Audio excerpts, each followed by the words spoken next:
चाहे जितने जन्म हो जाए, जब तक हम स्वयं को जानेंगे नहीं तब तक अज्ञान बना रहेगा। जैसे जब बिजली रहती है तो घर प्रकाश से भरा रहता है, और अचानक बिजली कट गई, गायब।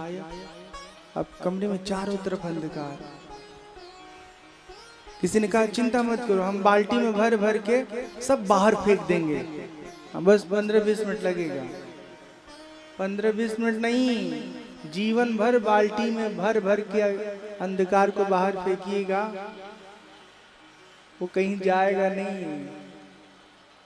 तो कोई समझदार होगा ना तो नई बिजली है कोई बात नहीं, थोड़ा सा सरसों के तेल में दीपक लगा देगा या घी में दीपक लगा के एक दिया सलाई उसमें प्रज्वलित कर देगा, उतने में पूरा पूरा अंधकार गायब। जिस प्रकार अंधकार को समाप्त करने के लिए प्रकाश की आवश्यकता होती है, उसी प्रकार से अज्ञान को नष्ट करने के लिए ज्ञान की आवश्यकता होती है। अभी भी हम अपने जीवन में अनुभव करते हैं कि जितने सारे संसाधन का हम उपयोग करते हैं, अचानक याद आता है कि अरे ये तो हमने नया कुछ सीखा है, पहले हमको मालूम ही नहीं था कि ये भी फीचर इसमें उपलब्ध है।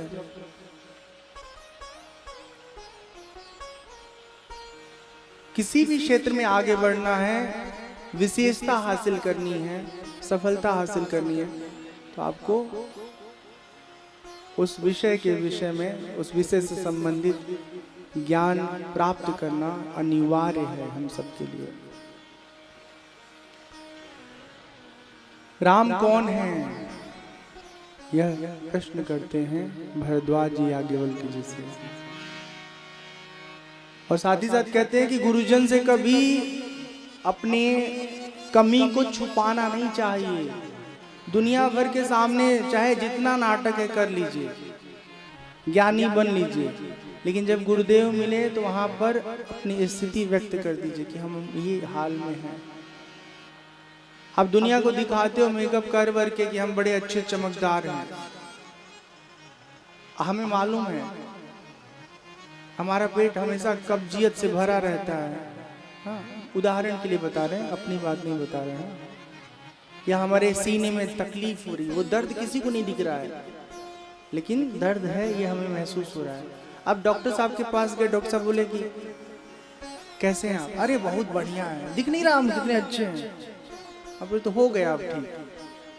वहां बताना पड़ेगा कि समस्या क्या है, कांख में खुजली होती है कि पेट में खुजली होती है। नहीं बताएंगे तो खजुआते रहेंगे जिंदगी भर। तो गुरुजन से अपने अज्ञान को छुपाना नहीं चाहिए।